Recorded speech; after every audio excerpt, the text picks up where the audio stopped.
फंसो मत, है ना। फंसे और सेफ, एकदम अक्षर चेंज करना। क्या धर्म ध्यान के रास्ते चलना फंसना है? नहीं, यह तो संसार के जाल से निकलने का एक सबसे बढ़िया रास्ता है। धर्म के रास्ते चल करके सेफ हो जाओ, ये सबसे बढ़िया सेफ होने का मार्ग है, अपने को सुरक्षित करने का मार्ग है। ध्यान रखिए, ज्ञान भी आवश्यक है और तप भी आवश्यक है। दोनों की सम्यकता के बिना सब कुछ बेकार है। ज्ञान क्रियानये परस्पर तीव्र मैत्री पात्रीकृताश्रयति भूमि मीमांसा ये कहा। समय सार का अमृत कलश है। ज्ञान और क्रिया नय की मैत्री है। ज्ञान और क्रिया नय की दोनों की मैत्री है। दोनों यदि व्यवस्थित रूप से स्वीकार किए जाएंगे तो कल्याण होगा। केवल एक चीज को खींचते रहेंगे, जे बिनु ज्ञान क्रिया अब गाहें, जे बिनु क्रिया मोक्ष पद चाहें, जे बिनु मुख कहे में सुखिया, सो अजान मूढ़न को मुखिया। बिना ज्ञान की केवल क्रिया से भला नहीं होता है। पानी को बिलोते रहेंगे, मक्खन कब निकलेगा? बोलो माता जी, पानी को बिलोते रहेंगे, मक्खन कब निकलेगा? क्रिया तो कर रहे, लेकिन ऐसी जगह कर रहे, ऐसी क्रिया कर रहे हैं कि मक्खन निकलने का अच्छा दही है, लेकिन बिलोने की क्रिया नहीं मालूम है। तो दोनों नयों का बोध होना चाहिए। निश्चय व्यवहार दोनों के बिना मार्ग नहीं बनता है। दंड भी नयान भणितम जानई नवरम तु समय परिबद्धो नदु नय पक्षम गिन्नति किंचि भी नय पक्ष परिहीणो। नयों के पक्षपात करने के लिए नहीं है। नयों के पक्ष तो नए पक्षों से वस्तु व्यवस्था को समझ करके मूल तत्व को पकड़ने के लिए। नयवाद विवाद नहीं सिखाता है, नयवाद आत्मा का आस्वाद सिखाता है। व्यवहार की व्यवस्था ये है और व्यवहार मिली जुली दशा का कथन करता है। निश्चय की व्यवस्था ये है और निश्चय शुद्ध वस्तु का व्याख्यान करता है। शुद्ध को पाने का पुरुषार्थ करो। आत्मार्थियों, कोई ऐसे कहने लग जाए कि सिर्फ ज्ञान ज्ञान करो, ज्ञानाभ्यास करो, एक भूमिका तक तो ठीक है, लेकिन ठीक से तत्व ज्ञान होने के बाद भी अगर वह इसी तरह से लगा हुआ है और चारित्र और तप की प्रवृत्ति जीवन में नहीं है, तो समझ लो यह केवल ज्ञान नय का आग्रही व्यक्ति है। और किसी भी नय का आग्रह करने वाला सम्यक दृष्टि नहीं होता है। सम्यक दृष्टि को आग्रह नहीं होता है, हठाग्रह नहीं होता है। किसी भी चीज का वस्तु व्यवस्था को समझ लेगा। अरे भाई, तीर्थंकर भगवान भी बिना तप के सिद्ध हुए क्या? बताओ। इस बात को यहां रेखांकित किया है 60वीं गाथा में। धो सिद्धि तिथयरो चौड़ाण जुदो करे तव यरणम नाउण ध्रुवम कुज्जा तव यरणम नाण जुत्तो भी।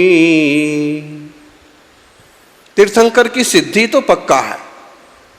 बताइए, तीर्थंकर प्रकृति का आश्रय बंध किया हो पिछले भाव में और अब यहां पर मनुष्य के रूप में जन्म लिया हो,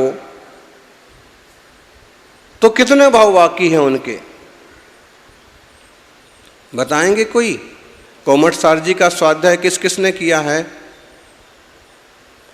कौशिक भाई?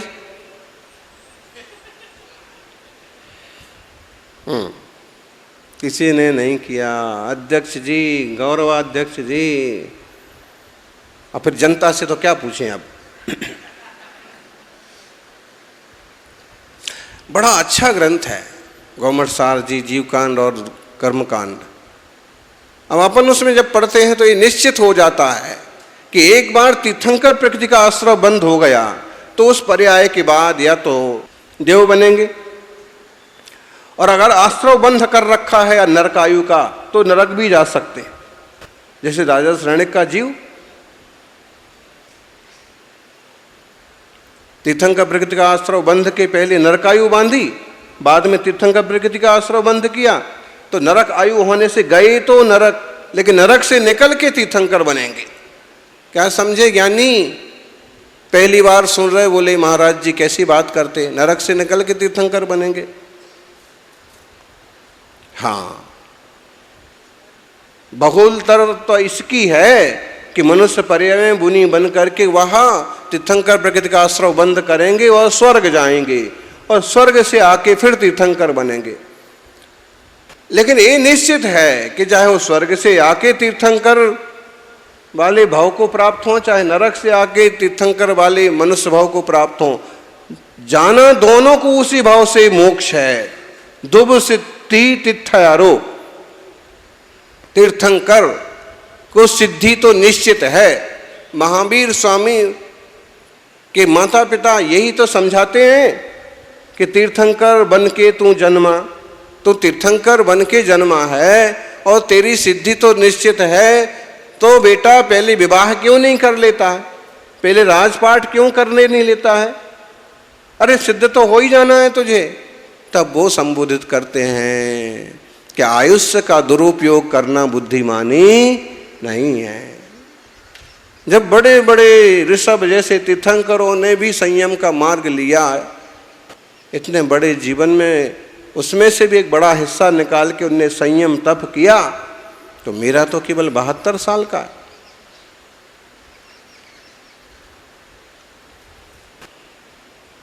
अभी भी कोई संयम लेने को तैयार हो तो कैसे समझाते हैं? बोलो विपिन भाई, हैं? अभी क्या जल्दी पड़ी है? अगर आपकी उम्र कम है तो ऐसे समझाएंगे कि बाद में ले लेना, बुढ़ापे में ले लेना, और अगर आप बूढ़े हो गए हैं तो फिर आप तो बीमार रहते हैं, तो आप कैसे पैदल चलेंगे, तो आपका क्या होगा? कहीं रास्ता नहीं है। तीर्थंकर भगवान जब वैराग्य लेते हैं तो उनको भी संबोधन करने वाले बहुत आते हैं। लावतांत्रिक देव आके भले उनकी वैराग्य की अनुमोदना करते हों, लेकिन ढेरों राजे महाराजे ये भी कहते हैं कि महाराज आपके बिना हमारा क्या होगा। माता पिता कहते हैं कि तुम्हारे बिना कौन है हमारा। अब तुम्हारी सिद्धि तो ध्रुव है। ध्रुव का मतलब क्या होता है जी? पक्का। उत्पाद व्यय ध्रुव युक्तम सत, वस्तु अपने में रहते हुए भी उत्पाद और व्यय रूप होती है। जैसे अक्सर कर ज्ञानी समझाते हैं कि ध्रुव स्वभाव की दृष्टि करो। ध्रुव स्वभाव मतलब आती जाती ज्ञान दर्शन सुख आदि की पर्यायों पर दृष्टि मत जमाओ। जिसमें ये पर्याय निकल रही हैं ऐसे अपने ज्ञान घन चैतन्य स्वभाव की दृष्टि करो। कर्म के उदय आदि विकारी भाव जिसमें लगे हैं उन विकारी भाव की दृष्टि मत करो, परम परिणामिक भाव वाले निज चैतन्य द्रव्य की दृष्टि करो। सिर्फ अभी की पर्याय मत देखो, पर्यायातीत प्रभु को पकड़ने का पुरुषार्थ करो। ज्ञानी, मैं बूढ़ा, मैं बच्चा, मैं अमीर, मैं गरीब, मैं स्त्री, मैं पुरुष, ये सब तो टेम्परेरी है, उड़ा हुआ है। बताओ जी, महीने भर पहले उपराष्ट्रपति कौन था? चीजें बदलती रहती हैं, इसलिए वो दुखी हो जाएंगे जो केवल पर्याय को लेके बैठे हैं। सोच रहे थे कि हम इस्तीफा देंगे तो कुछ लोग मनाने आएंगे, लेकिन भैया ये लोग तो इंतजार में ही बैठे थे कि कब इस्तीफा देवे, और इस्तीफा कहाँ लिया और कहाँ से कहाँ तक पहुंच गया कि किस्सा ही खत्म हो गए।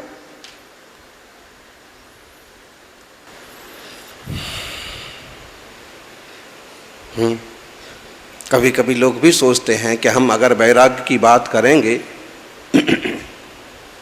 तो लोग हमें मनाने आ जाएंगे कि अभी मत लो संयम। लेकिन कभी कभी ऐसा होता है, एक पति पत्नी आए हमारे पास और उनकी पत्नी तो कहती कि महाराज ये दीक्षा लेवे तो इनको तो दे ही दो, आप तो संयम ले। तो अब दो चीजें हैं, एक तो समझदारी पूर्वक होता है और दूसरा कंटाल जाने से होता है। समझदारी होती है, अच्छा है मार्ग, इस मार्ग पर चलो तो अच्छी बात मतलब है आपकी गरज किसी को नहीं पड़ी है, आप जबरदस्ती अमुक तमुक बने फिरते हैं। आपको चाहिए कि इस अध्रुव पर्यायों को इतना गले से ना लगाएं कि अगर वो छूट जाएं तो आपको रोना ही रोना पड़े। ध्रुव स्वभाव की दृष्टि करो, चैतन्य स्वभाव की। जैसे तीर्थंकर की सिद्धि ध्रुव है, पक्का, तीर्थंकर को कोई सिद्ध होने से रोक नहीं सकता। कौन रोक सकता है? अब जो कर्म प्रकृतियां बची हैं वो भी अब कुछ नहीं कर सकती, क्योंकि सम्यक दर्शन हो चुका है, छायक सम्यक दर्शन हो चुका है।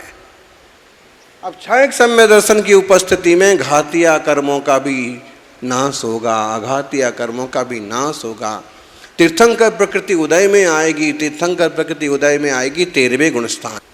बताओ जी, तीर्थंकर प्रकृति का बंध कौन से गुणस्थान में होता है?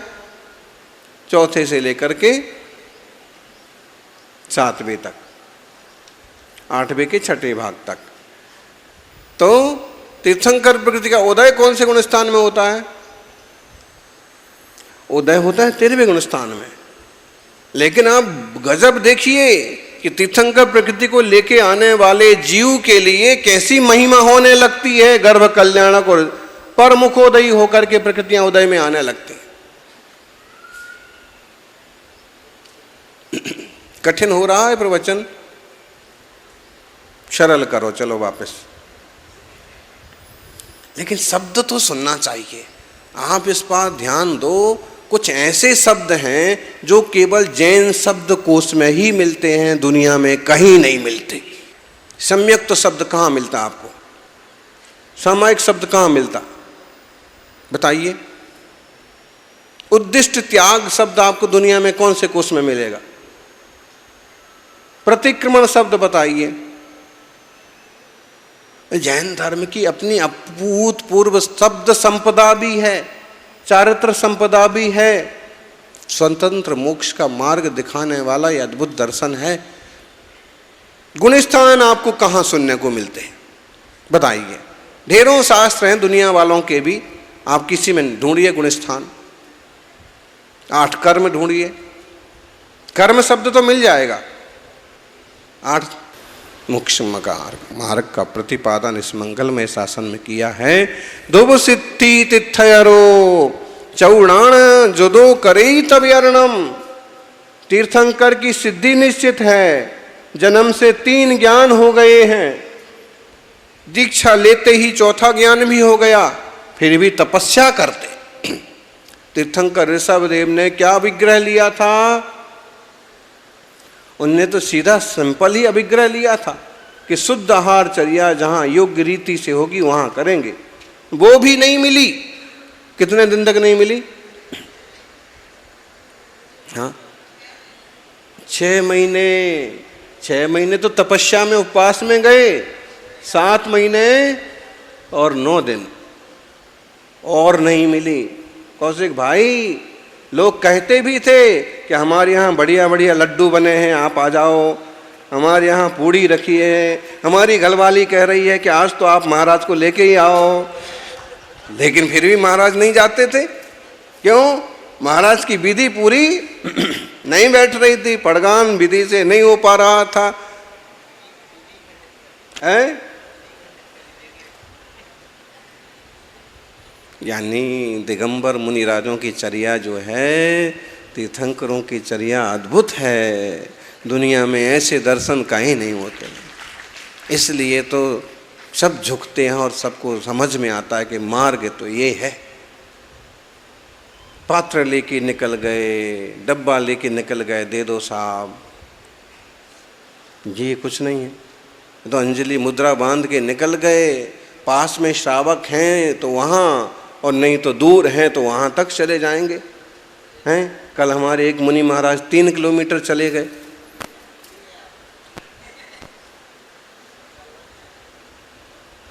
एक दिन हम भी चले गए थे 2-2.25 किलोमीटर। तो जो व्रती टाइप के लोग होते हैं उस दिशा में तो मुनि निकल ही सकते, और वहां पहुंच करके आहार हो जाए इसकी गारंटी नहीं है। योग बने तो अंदर पहुंचे, बाल वगैरह ना आवे, जीव वगैरह ना आवे, अंतराय ना आवे तो आहार होवे। कोई पात्र पटक दिया, कोई रोने लगा, कोई चीखने लगा तो ही अंतराय हो जावे। तीर्थंकर की सिद्धि निश्चित है, फिर भी 4 ज्ञान के बाद भी वो तप करते हैं। ये सब तप का ही रूप है। 6 बाह्य तप, 6 अंतरंग तप करते हैं, और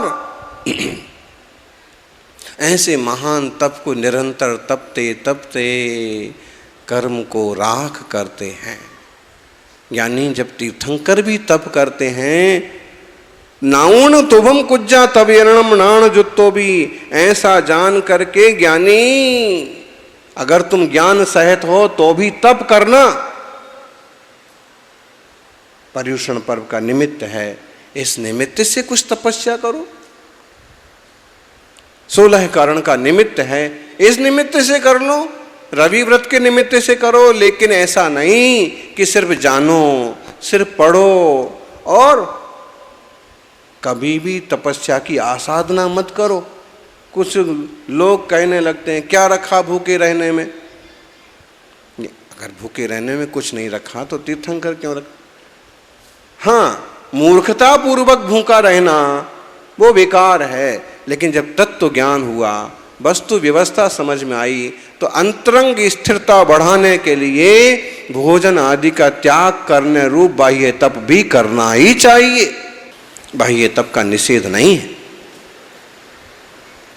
आत्मार्थियों, तीर्थंकर भी तप करते हैं, तो हम भी तत्व को जान करके, मार्ग को समझ करके थोड़ा थोड़ा तपस्या करें और आत्मशुद्धि का पुरुषार्थ करें।